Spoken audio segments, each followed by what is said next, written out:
Welcome to the Western Spirit. Today we're with Professor Matt Goodwin from the University of Kent and a senior advisor at the Legitim Institute.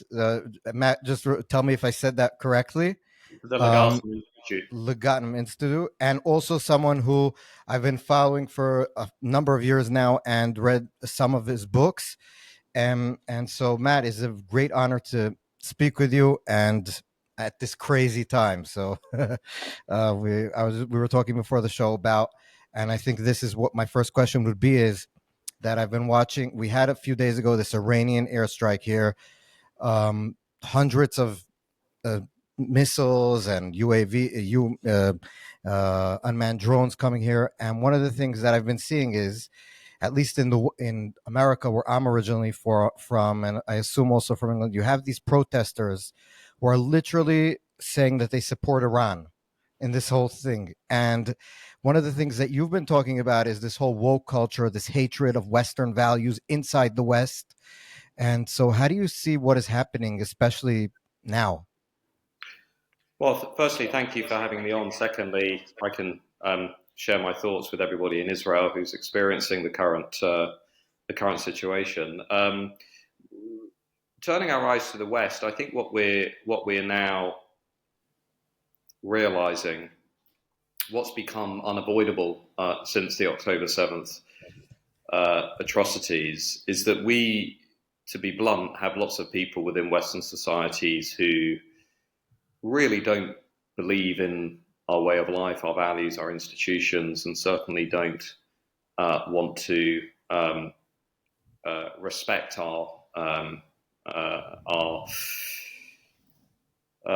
national culture and the things that we prioritize. And every weekend here in the UK, we've had some very significant protests, which essentially I think represent what I call a toxic alliance between a radicalizing cultural left, sort of traditionally anti-Israel, anti-Semitic, anti-Western left that found its peak really with the election of Jeremy Corbyn as the leader of the Labour Party, but in alliance with radical violent Islamists within the UK, of which it's estimated there are somewhere around 10 to 15,000 hardcore Islamists within the country. And the protests have essentially allowed that alliance to really move into the public consciousness for people to see that quite openly. And I'm an academic researcher. I do a lot of work with polling and surveys. And one of the things we have seen since October the 7th are a number of, robust, reliable surveys which show how, large numbers of the people joining those protests do have very ugly views when it comes to things like Israel, when it comes to their view of Jews in Israel and in Britain, and also simply believing the events of October 7th. I mean, we've had a new survey last week which found 40% of British Muslims reject the idea that Hamas murdered and raped Jews on October 7th. I mean, this is a very different finding to what we find among the British public at large, where the large majority of people accept the events of October 7th. So look, what I'm trying to say is we have a very serious and growing problem within Western societies, which partly reflects our policies of mass migration, our broken policy of multiculturalism. We can come back perhaps and talk about why I think multiculturalism is broken. Yeah. But these have all created this situation, which in the aftermath of October 7th, we can now see it's simply impossible now to argue that we do not have a problem in the aftermath of those attacks, because very clearly we do.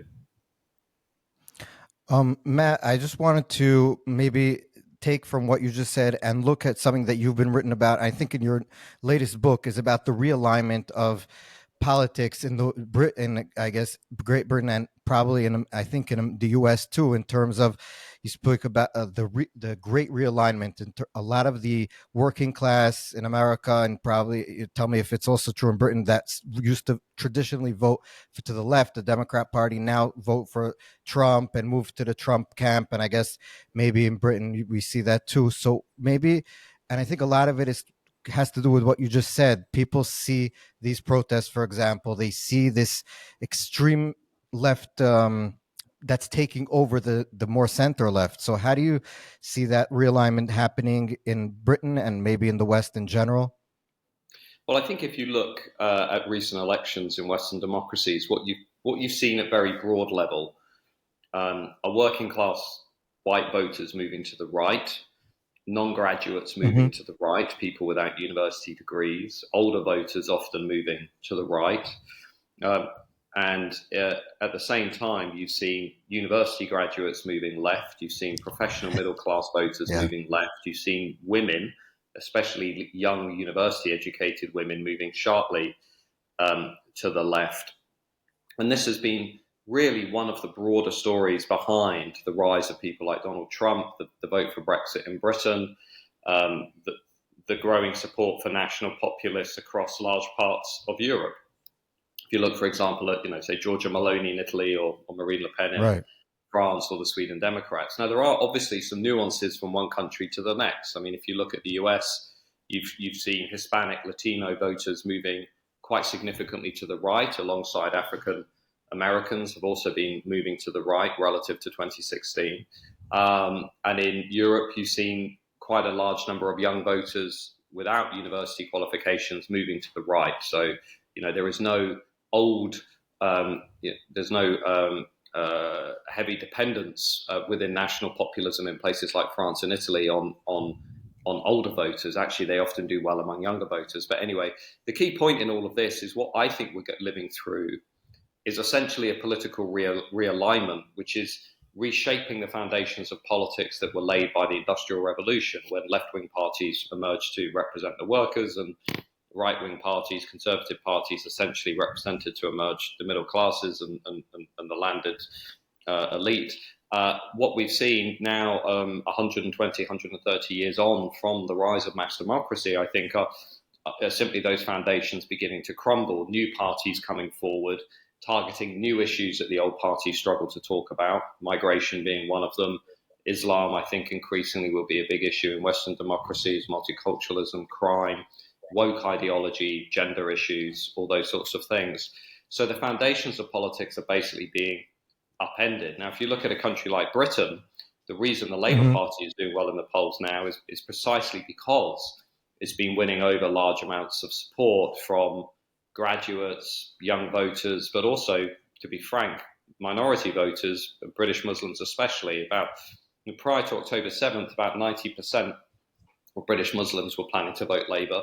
That's gone down to somewhere between 65 and 70%, depending on what poll you look at. We've got new parties emerging to try and appeal to that anti-Israel sentiment. We've got a politician like George Galloway, for example, who has been trying to direct British Muslims into a new distinctive Muslim party, essentially. And clearly you can see politics becoming much more sectarian along kind of religious lines. But overall, I think the Labour Party has basically made a very conscious decision that it's going to be the party for minorities and middle class professionals, and that's going to be its future electoral coalition. Well, Yeah, uh, Matt, could I just interject? One of the things that I remember when I was in the U.S. and it was Obama's election for the second term was that they said that he was basically taking a coalition of the minorities to uh, overcome his deficit in the white majority white country. And basically, it was like they called it, if I'm not mistaken, a coalition of the oppressed.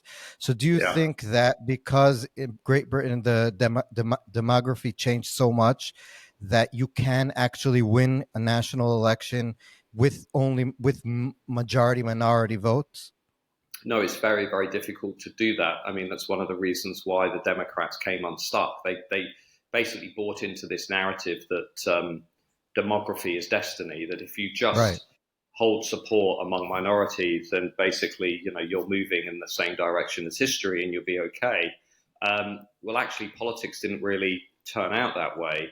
One of the problems with becoming over dependent upon minority voters is geography. Those voters tend to concentrate in big cities, in large urban areas, so they basically can't deliver you a big comprehensive victory under first past the post in two party systems. It's very difficult for you to win. But also, the experience of the United States since Obama underlines how these voters are just as flexible and unpredictable as other voters. Many of the Right. Latino Hispanic voters that have been moving from the Democrats to the Republicans were alienated not just by things like the COVID lockdowns, but by things like defund the police, Right. which were what I call luxury beliefs. I mean, this was a luxury belief by the elite among the elite class that you can basically dramatically reduce law and order in low-income, disadvantaged communities, knowing full well, as a member of the luxury belief class, you're not going to suffer the consequences of those decisions. So I think the reason that we've seen, if you look at the latest Gallup data, Donald Trump is doing almost as well as Joe Biden among Latino Hispanic voters. But one of the big reasons is they were turned off by what they saw as this kind of return to radical socialism, the kind of politics they didn't really support from from earlier in their lives, or from what their parents had told them from their experiences in Right. other countries.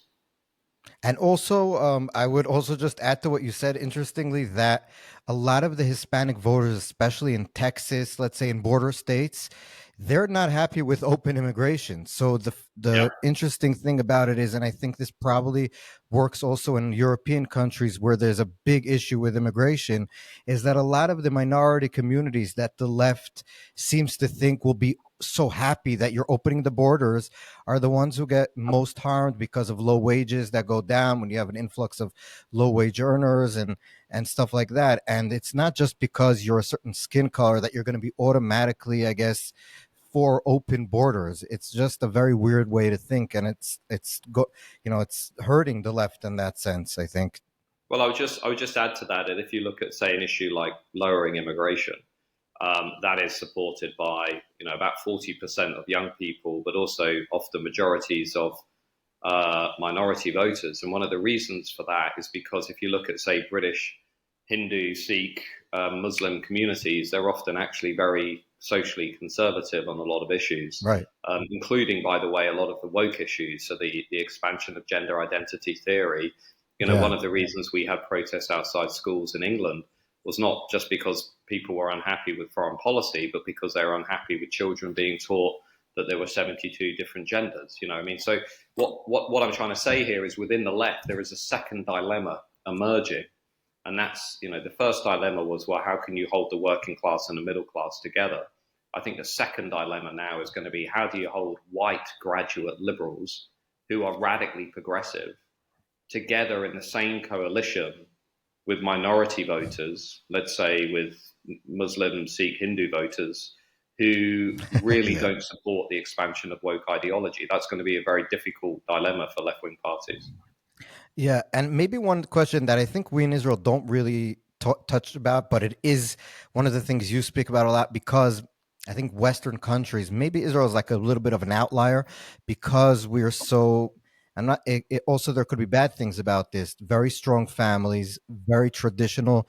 Even people who aren't religious here are going to synagogue once, a few times a year. They're very I would say, and very conservative in the way they look at the world. And so you don't have a lot of the woke issues, or woke ideology hasn't permeated Israel and in its institutions the way places probably like Britain or the US it has. So maybe, and whenever I talk about this, people in Israel don't have a clue what we're saying. So what does it mean, woke ideology? How would you I know it's like a funny question because we instinctively understand it. We understand what people who say there's like 1,000 genders, people who say open borders, abolish the police, they're all the time with blue hair and like earrings all over the place. But what does it actually mean to the woke ideology today, and how is it influencing Western institutions? Well, sure. I mean, I think firstly, I imagine lots of people in Israel will have a strong sense of what it means, simply given the response of Ivy League colleges to the attacks on Exactly. October 7th, which I would consider to be really a reflection of woke ideology. So my definition would be that woke is really the sacralization of racial, sexual, and gender minorities. Okay, so racial, sexual, and gender minorities are seen to be absolutely sacred. morally virtuous, morally righteous. They are seen to be the oppressed, and they are seen to be existing in a society whereby they are being continuously oppressed and discriminated against by morally inferior oppressor groups, which, by the way, include Jews and the white majority. So, within this very simplistic binary us versus them framework, woke ideology is really about advancing the rights of racial, sexual, and gender minorities over and above everything else. So, any evidence that challenges that, for example, evidence that might show minority groups doing particularly well in the education system, is either ignored or discounted. And this is ultimately about the liberation of those minorities. So, if you look, for example, at one recent scandal we've just had recently this month in April 2024 in Britain, we've had the scandal of the CAS review, a major review of what's been happening in our hospitals and clinics with regards to children who say they're gender distressed. They're not sure, are they a boy, are they a girl? They're not sure what's happening. And this review has basically shown how institutions of the state, taxpayer-funded institutions in the National Health Service, were basically pushing children down a medical pathway to transition to, for a girl to become a boy to become a girl, if you believe that can happen. And we're discounting, well, firstly, that those transitions, that pathway was based on almost no real empirical evidence at all. But secondly, they were also discounting any evidence which showed the importance of other factors like mental health, family trauma, family breakdown, experience of substance abuse, autism, all those sorts of things. So this is an example basically of how woke ideology, the sacralization in this case of a gender minority, or gender minorities, trans identities, is basically put above and beyond everything else. So when Israelis look at this debate that we're having about woke, I think it is not just about culture wars. It is fundamentally about who we are. It's about an attack on our religious, national, cultural identities. It is a worldview that overwhelmingly says the history of the West is bad, not good. That Western identities are a source of shame and embarrassment, not pride. It is a worldview that is illiberal, that has no interest in individual rights. It is about fixed group identities above and beyond the individual. And it is basically revolutionary in the sense that it wants to overthrow established language, culture, ways of life, and societies, which is why it goes so well with radical Islamism. I mean, the woke left are kind of the useful idiots for radical Islamists in a sense, because they'll be the first ones to be sort of thrown under the bus if there's ever a sort of radical Islamist regime. But what in the worldview of the woke, say for example, in what we've seen in the UK, British Muslims, protesters on the streets singing, from the river to the sea, all this kind of stuff. In the world of the woke, they're the virtuous minorities. They're the morally oppressed minorities, and they should be encouraged and allowed to express their identities and their views on the streets of England. So they're enabling the rise of radical Islamism within British society because of this very warped worldview that they have, and it's a very elitist worldview. Given that woke ideology, I would argue, has also become a crucial signifier of status for the elite, of social status, esteem, and recognition. That in the old days, the elite would demonstrate their wealth and their resource, their butlers and their holidays. Today, the new elite increasingly exhibit their allegiance to woke ideology to demonstrate their status and their credentials to other members of the elite. So it's become absolutely central to not just the Labour Party and left-wing parties across the West, but it's become absolutely essential and key to the elite graduate class, who now view this belief system as being fundamentally about the projection of their social status.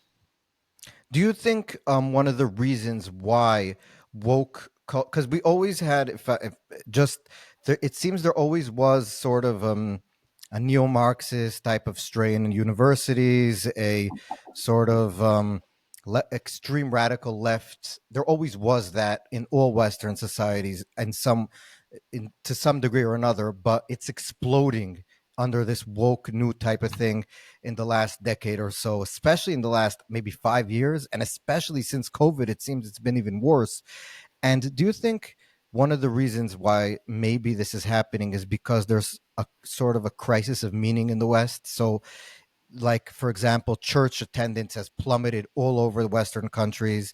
People don't seem to have any common goals. They seem very what they're hearing from media and pop culture is that their countries are all bad, that they're all oppressors, and then they go to college and they hear it again, and then they have some sort of common goal, whether they're going to protest against and Israel or the white man or whatever Black Lives Matter is, at that whatever the new fab is, and it gives them sort of a new purpose. Whereas in the past they had the church, they had the community, they had, volunteering, whatever, and now they're sort of lost, and they finally find it when they go to be with other people like them at the universities. I think there's some truth to that. I think the collapse of religion, the collapse of national identity, the collapse of the big ideologies, the collapse of the end of the Cold War, I think all of these things removed reference points that were otherwise uniting larger numbers of people, or certainly removed some of the anchors that used to hold Western societies together. But I think the roots of this also go a long way back. I mean, if you know, even in some of the early post-war decades, I mean, historians, Tom Holland and others would argue that woke can really be traced back to the Middle Ages, if not earlier. But let's just stay on more contemporary history. If you look at the post-war decades, for example, there were already a lot of social scientists in the 60s and 70s pointing to the rise of a new culture of narcissism, a therapeutic society, the rise of what Daniel Bell called the adversity class, a sort of elite that was basically anti-Western, that was hostile towards Western institutions, that sort of derived its status from that position. And I think then, if you fast forward to today, the onset of social media, of smartphones, has kind of put that narcissism on steroids, and woke ideology, which I would think has really been trickling out of the universities since the 60s,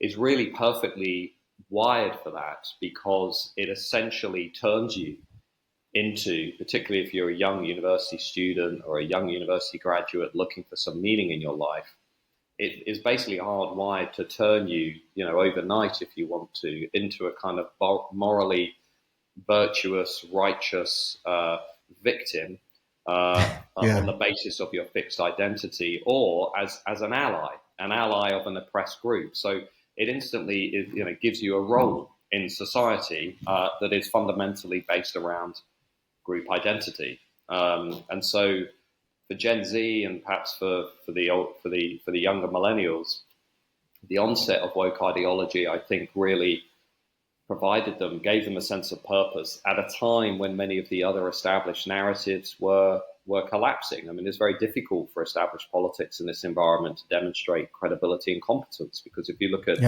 Gen Z and millennials, all they've seen, all they've grown up with is, the legacy of 9/11, the wars in Afghanistan and Iraq, inequality, the global financial crash, the COVID lockdowns, the escalation of debt, housing crises. We can go on and on. It's not as if actually the sort of big narratives and ideologies that we have of our time have provided them with any meaning. And religion, certainly, while it could provide them with a sense of meaning, the reality here in Britain, just to give you one stat, is if you look at Gen Z, only 1% of Gen Z, I say, they identify with the Church of England. 1% say they 1%? 1% say they identify with the Church of England. So, what I'm saying is that the power of religion, of Christianity in this case, to really inspire and motivate the masses as a counterweight to woke ideology simply isn't there in a way that it once was.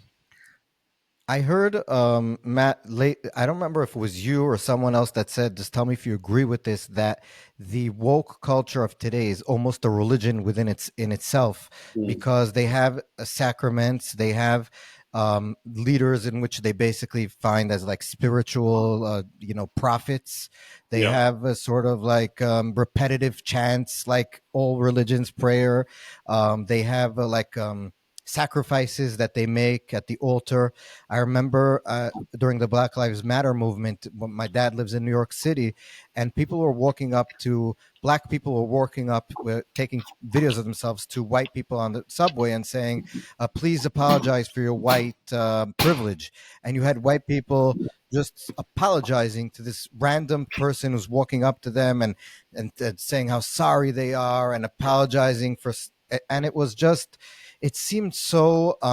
For someone like me, it seemed unreal. Like it doesn't make any sense. But I guess when you live in sort of a religion like in Judaism, you won't understand Passover and eating the crackers that we eat, and but so someone who's outside of the religion won't understand the internal codes of the religion. Do you agree that a lot of this woke stuff is already in sort of a religious territory? Yeah, certainly this is an argument that I think John McWhorter at Columbia has made quite forcefully, and Tom Holland to some extent as well has made this argument. I think, yeah, I mean, there is no doubt that the woke ideology, social justice ideology, has all the hallmarks of a new religion. It has its sacred creed, its sacred belief system that you cannot question. That's equivalent to blasphemy.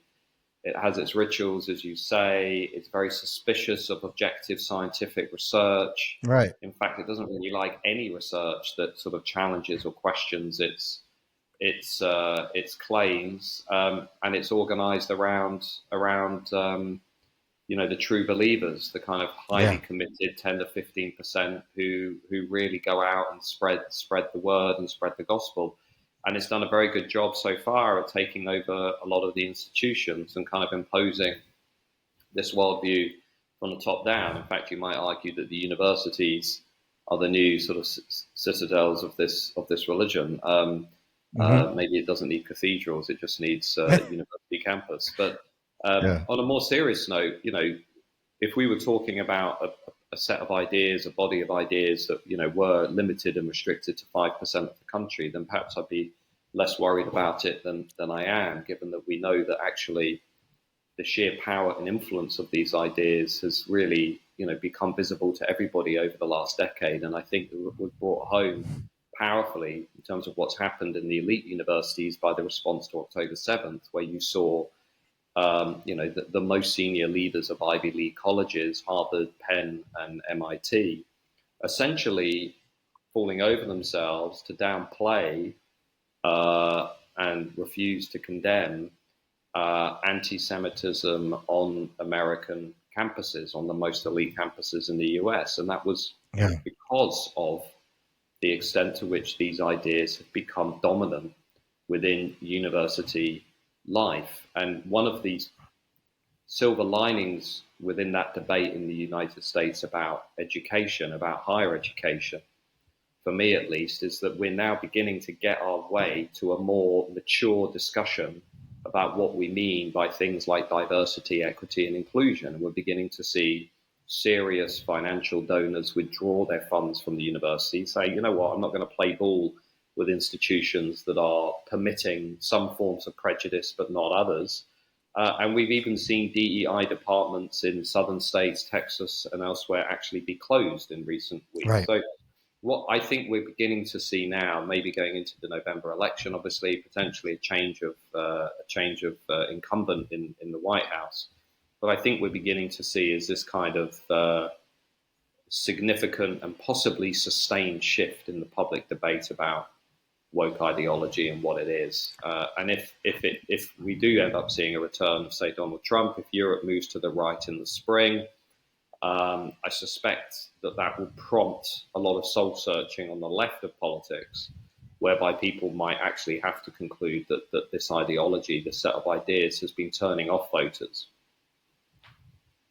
But do you think that in the long run, we as the West are a little bit in, as you said, a lot of the mistakes that were made was thinking that demographics are destiny, but on the other hand, maybe in the long run they are destiny. And like I was looking at a poll of American support for Israel, and Americans support Israel overwhelmingly. But then when you go down to the 18 to 24-year-olds, it's 100% like, and 180, and like almost support for Hamas in large numbers, and very anti-Israel, and it's not even anti the Israeli government, which is fine. I don't really like the current government also, but there's a difference between like totally being for Hamas and saying I have certain things that I disagree with the government, and that's the 18 to 24-year-olds. So if we're looking maybe 10 years up the road, 20 years up the road, the next leaders of our time in the US, UK, the rest of Europe, are we screwed? Sorry for the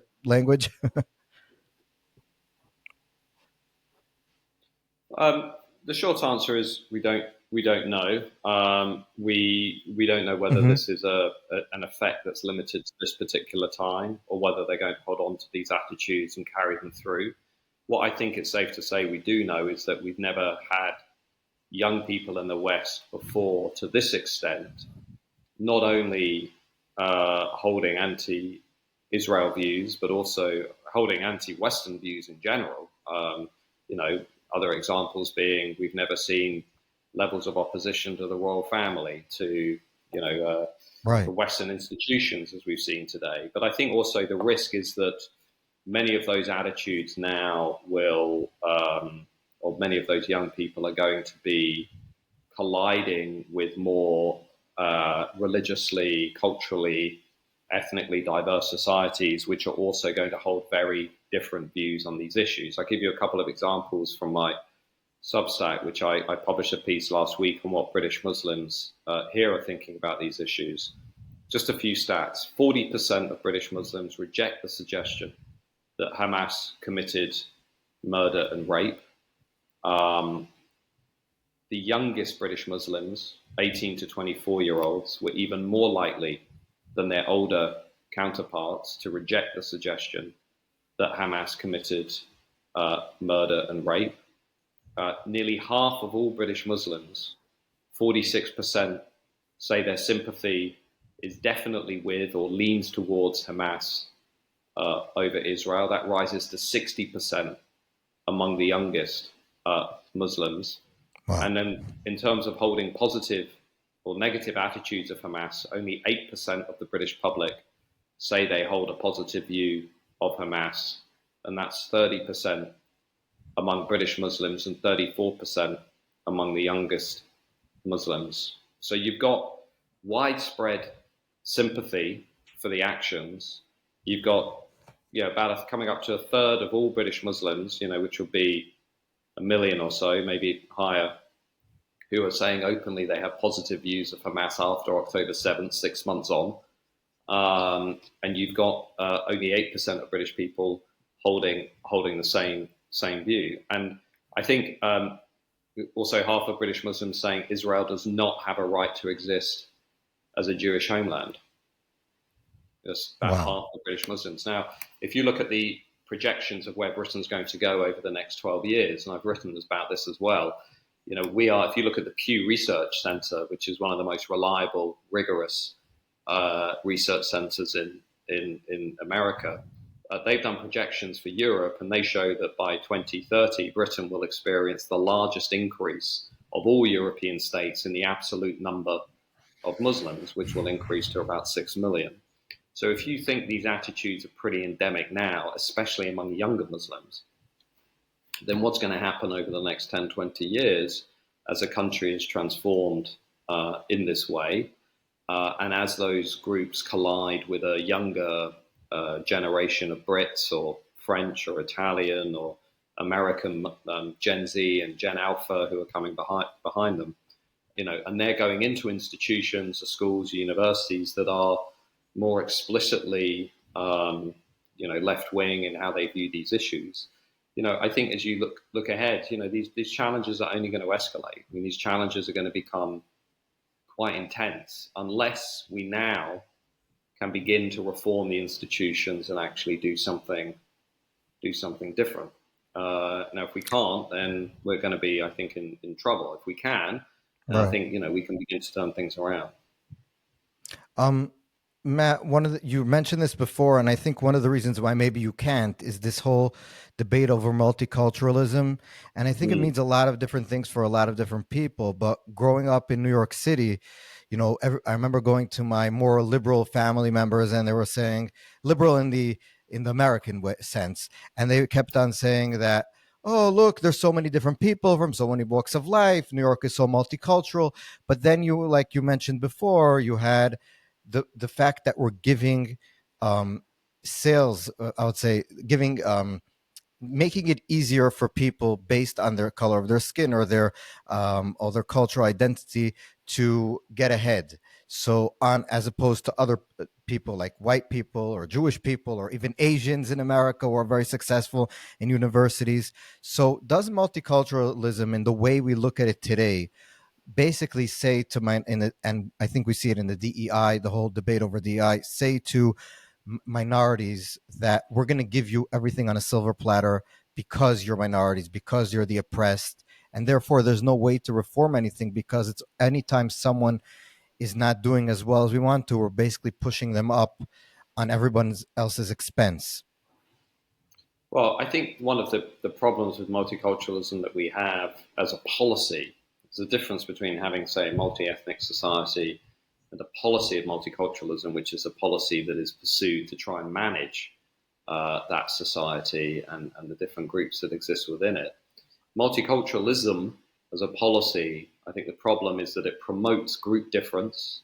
It promotes group identities, the need to keep those identities, ways of life, and values distinctive and separate from one another.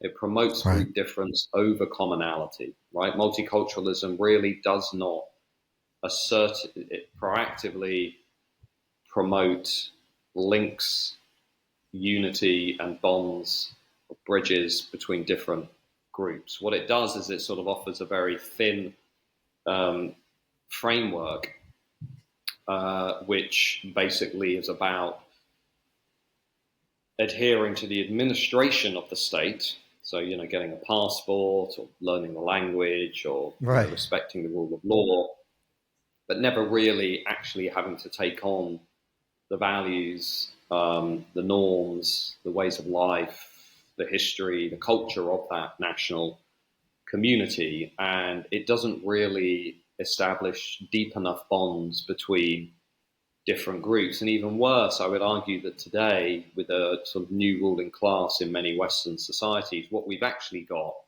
is a model of asymmetrical multiculturalism. And what I mean by that is that if you are from the majority group, you are essentially discouraged from preserving and promoting your distinctive identity, Yeah. history, and values. But if you are from a minority group, you are encouraged to preserve and promote your distinctive identity, culture, and values. And even worse, if you're in the majority, you are also simultaneously told that you must reshape and um, uh, rewire your identity, history, and values around universal liberal themes like celebrating diversity, celebrating multiculturalism.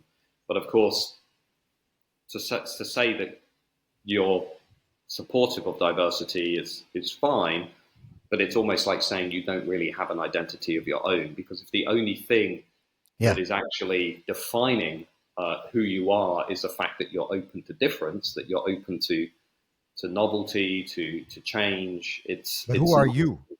who are you, right? It's about Exactly. defining yourself relative to an external thing. So, and the new elite, the kind of people that I would argue dominate many of the institutions in the West today, are instinctively comfortable with that because they hold those universal liberal values and outlooks, and they largely define themselves by that. So they don't really want to derive their status and source of pride and source of esteem from their national identity, because they view that fundamentally as a bit awkward, as something they don't really like. They certainly don't want to discuss it.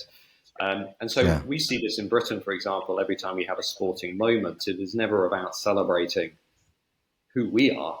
It's about celebrating how diverse the team is, or how Yeah. wonderfully multicultural the opening ceremony was, or how excellent diversity is. None of it is actually about us. None of it is actually about who we are as a people and as a country, Well, as a I would nation. just say, Matt, I would just as an anecdote, something about that. I just read about that. The WN, I think it's the NCAA women's basketball in America, college basketball. The number one player right now is a white basketball women's female player, and she is being. There's a few other basketball players who are complaining that she's getting all the attention, and it's not fair because she's white. And just the fact is that she's the points leader of the sport right now, and they're angry that she's white and therefore she doesn't deserve. It's like taking away, I guess, from black players achievements or something. And I was thinking about it, that if it was the other way around in today's culture and someone would say something like that about a black person or a Hispanic person or any other race, it would be like they would get canceled, fired, they would get fined, they would get like shunned from society. And it seems like it's just like you said, it's like we all know how tolerant we are of others, but we're so easily, like, we have no sense of it's like, it's, as you said, it's only goes one way. So, and another example which I think you'd find interesting is that in the US they had the solar eclipse, and just now last week, and NASA had their live cam. NASA, federal agency that dedicated to science, and obviously, and they had their own, I guess, cameras feed online. And at one point, they went to one of their experts, and who was this expert? He was a Native American scholar who explained why the solar eclipse is basically a Native American sign where it shows that people have sinned, and it's a reflection of how bad society is, and the gods or whoever are sending us messages. And it was taken very seriously on an agency that is dedicated to science again. And I was thinking that if they had, let's say, a Christian or rabbi or Orthodox rabbi or a fundamentalist Christian pastor on saying, you know, this is all because we've sinned and therefore God is taking the sun and blocking it, everybody in the entire media complex would say, are you crazy? What is wrong with you? But because it's sort of like we have to bow down to, as you said, multiculturalism, so we can't be critical of anyone who's not Western in the traditional sense. We're like almost scared to say, and so I think that is the only reason why they would put a Native American, I guess, a spiritual leader on an event dedicated to science. It was just like so ridiculous. Yeah, but I think in some respects, the symbols that we point to, for example, teaching that mathematics is racist, and this sort Right. of this undermining of the legacy of the Enlightenment, the legacy of civilization, is also very serious. I mean, when we're to go back to some of the issues that we've seen here in Britain, when you're looking at what we're doing to children, as an example, socially Yeah. transitioning children, which we, essentially asking them, do they want to be a boy? Do they want to be a girl? And which pronouns come with that? And schools doing Hmm. that. Actually, it's just being revealed without the consent of parents. And we know that Wow. socially transitioning children makes it more likely they'll go down a medical pathway. And we know those pathways are not based on reliable evidence. So let's just be absolutely clear, because what the left like to do is they say, well, when you talk about these issues, you're talking about culture wars. Let's be absolutely clear what we mean. When you're talking about women's sex-based rights, when you're talking about the rights of children, when you're talking about our national history, when you're talking about our national values, these are not culture wars. These are who we are. This is our identity, Exactly. right? And we want to preserve, we want to protect, we want to promote who we are because we're proud of who we are. And what they want to do, or what many people on the kind of cultural radicalized left want to do, is essentially reconfigure who we are. They want to reshape our national identity so it isn't national at all.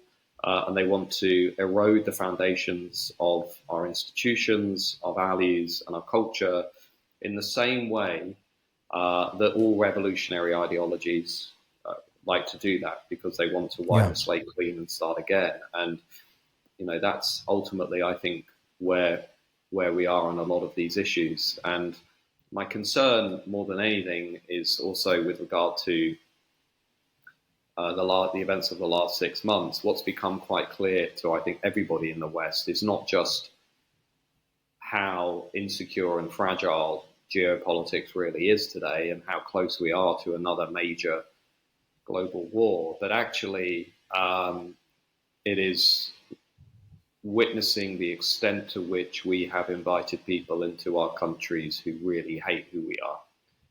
And that, I Yeah. think, has been a real eye-opener for a lot of people. I mean, I speak to a lot of people in London, in British Jews, non-Jews, and they are saying the same thing to me. Young Gen Z conservatives, members of the British Jewish community, saying they don't really think their long-term future will be in Britain. Either because they're unhappy, they can't get on the housing ladder, mass immigration is overwhelming, nothing works, public services are a mess, or also because they fundamentally feel unsafe. They fundamentally Yeah. feel as though they're under threat because of the changes that have swept through Britain. So Yeah. I'm deeply skeptical and worried about the direction of our society. Yes. And one of the things that I've heard you, I think it was not too long ago, give a speech about is populism and the rise of populism and why. And what I found it very interesting because every time you hear someone mention populism in the academic world, it's in a negative way, meaning that it's always brought up as like, oh, look at these crazy populists. They don't know what they're saying. They're all dangerous. They're going to bring us to dictatorship, etc., etc. And you basically said that, first of all, the populism that we're seeing now, you explained, has certain beliefs where it's not just, something like that comes out of nowhere. And second of all, you explained why it's rising now. So maybe you can just, in short, what is populism as we're seeing it now, and why is it gaining so much steam in Europe? We're seeing the elections coming up. A lot of the what's called populist right is gaining in the polls. Why are we seeing this? I think it's a really interesting question. Populism I define as a movement that prioritizes the culture and the interests of the nation state, of the national community, against an elite which it argues is corrupt, self-serving, or neglectful. But populism, national populism, which prioritizes the nation, has been really, firstly, has been with us for over 100 years, goes back to the People's Party in the United States, but more recently, obviously, has found expression through things like Donald Trump, through the rise of national populism in Europe, Marine Le Pen, and some might say Brexit had elements of it too. Why are these movements becoming much more successful? Well, my argument would be because they're really tapping into four very closely related drivers. Firstly, they're tapping into people's concerns, as we were just talking about the destruction of their national identity and their ways of life, largely because of immigration. They feel that immigration has become way Yeah. too fast, too much, too soon. They secondly have parallel fears about the relative deprivation of their group. And what I mean by that is populism is strongest when people feel that their wider group is being economically or culturally left behind relative to other groups in Western societies. So whether that's immigrants, whether it's wealthy bankers, whether it's the elites, but that sense of relative deprivation, relative to others, my group is now losing out. Um, Thirdly, we have very high levels of distrust in the established institutions, in the universities, in parliaments, in the media, in creative industries, and that is leading to an erosion of trust in the expert class, in the people ruling over us. And lastly, in all Western democracies, we've moved into this era of de-alignment, whereby people are no longer loyal to the old Yeah. parties in the way that they once were. So voters have become much more volatile, and they, to be honest, they're looking at politics like they go to the supermarket. They're picking products in a way that isn't really about long-standing loyalty. So if you look at Giorgia Meloni's ability to win elections in Italy, or even Emmanuel Macron's ability to come from nowhere, or Donald Trump's ability to become president and then to run again. What we are entering into is an era whereby politics has simply become much more volatile and unpredictable and chaotic. So this era of de-alignment is also lying behind national populism.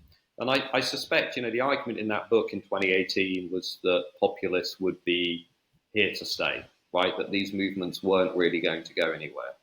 And I think if you look at the polling for the European Parliament elections in the spring, the big gains are likely going to be national populists. If you look at the latest numbers in the US, with Trump and Biden, I mean, it looks like, in my view, Trump's probably going to win re-election. You look at what's happening in Argentina, you look at what's happening across large parts of Europe, it's the same story. I mean, populists basically aren't going anywhere anytime soon because really the grievances and the underlying concerns of their voters have not really been met. I mean, we're nearly 10 years on from the 2016 revolts, and even now, the grievances have not really been addressed. Is populism really so? We understood why and who they are, but do you agree that it could be a dangerous trend, or is the people who are the people that are calling it a dangerous trend being populist themselves in the negative sense and trying to just win over elections and scare people? I think obviously there are movements that will have the potential to slip into from radical politics to more extreme politics. We've seen that in places like Germany with the AfD. Right. We've seen it in Greece with Golden Dawn, among others. I do think at the same time, however, that national populism as a movement is not anti-democratic. It sort of wants to work within democracy, but it advocates a different conception of democracy. It advocates direct democracy. It's about trying to position the masses against what it argues is a corrupt insular elite, but is not overtly anti-democratic. I mean, if you look, for example, at most national populists in Europe, they're not calling for the complete overthrow and abolition of the European Union. Most of them want to stay within the European Union now. Very few national populists now saying, they want zero immigration. They're sort of saying they want some, but they don't want mass migration. So I'm not talking about extremist political parties or extremist political movements, because we also now have laws to deal with those. Germany can ban movements that it views as violating the constitution. In the UK, we prescribe any groups that we associate with political extremism and or violence. So, there is always the potential for populists to kind of, darken the public debate and the national conversation. But one of the things I've tried to do, at least, unlike many of my colleagues, is try and focus on the role of this elite in really failing to address the reasons why so many people are voting for those movements in the first place. And that is really the fundamental task that we face. I have a few just short questions. Number one, do you think the fact that it looks like in Europe the trends are moving, like you said, in numerous elections that are coming up, and in the European Parliament elections that are, I don't remember exactly when, but they should be coming soon, the right and the more populist right is gaining a lot of steam. And you have like Wilders in Holland, who's very pro-Israel. And a lot of these populist right movements in Europe are much more pro-Israel than the people who are ruling the European countries now. So do you think that Israelis should be happy with this trend in terms of just as it's obviously not what's driving it, but will this be one of the side effects of what's going to happen, a more supportive European continent towards Israel? Well, I mean, I think many of the parties, I don't know all of the parties in detail, but quite a few of them are explicitly anti-Islamist and are openly pro-Israel. Wilders would be one example. Right. I think there are others. You look at, say, British politics, somebody like Nigel Farage, I think would be instinctively pro-Israel. So yeah, I mean, I think that certainly that's certainly something to watch. I suppose a question in return would be, how would Israel feel about the US election in November? Would Israel prefer President Trump? Well, Israelis just had a poll, and there was just a poll about asked Israelis, who would you vote for if you were American? And Trump wins by like 70% of the vote in Israel. So I think that answers the question. Yeah. When the October 7th thing happened and Biden came here, they did the same poll, and Biden was beating Trump handily. And I guess with time, and I agree with Israelis on this point, Biden has shown that he's less reliable than what when Trump was here, and that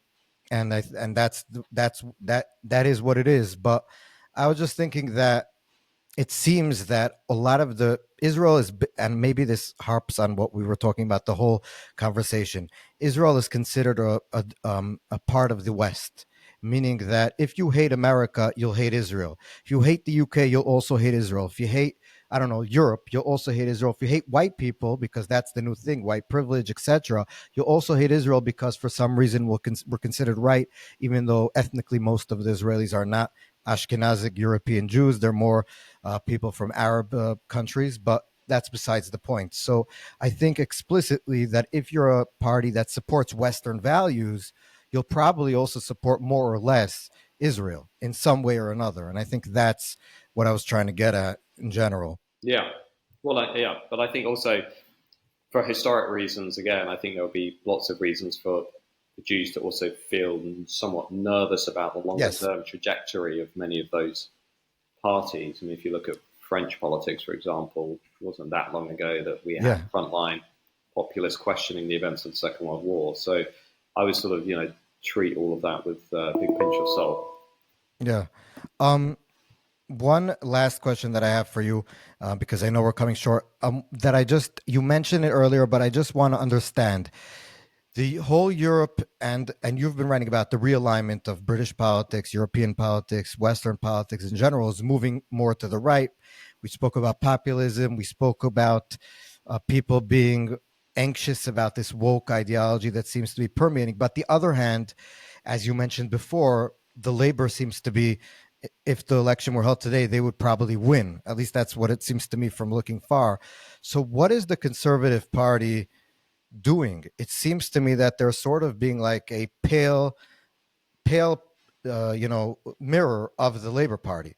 Why wouldn't you be, just as a political expediency, why wouldn't the Conservative Party be more conservative? Because, the Conservative Party leans much further to the cultural left than most voters. It has not really understood how the ground has shifted after Brexit. It's given people the opposite of what they wanted. It's given them more immigration. People wanted less. It's failed to control the borders. People didn't want to see that. It's failed to withdraw the country from European courts to turn Britain into a truly independent, sovereign nation that can control its own borders. And the Conservative Party has never really understood what the last 10 years were all about, because the Tory Party is about the Tory Party. So what I think we're on the cusp of is a new political upheaval in Britain over the next 10 years. We can already see it in the polls. We've got new parties coming and going. I think basically we are on the cusp of seeing the Conservative Party really now suffer a heavy, if not historic, defeat. And that's going to be very difficult for many Conservatives. But I think my personal view would be it's entirely justified given how they've managed the country over the last 14 years. So thank you very much. Professor Matt Goodwin, it was an honor, very interesting. And I think what you have to say is important for Israelis to hear, because we don't really understand what's happening a lot of these times, and it's just very weird sometimes, and it's good to have people like you explain it to us. So I hope you'd come back, but for now it was amazing.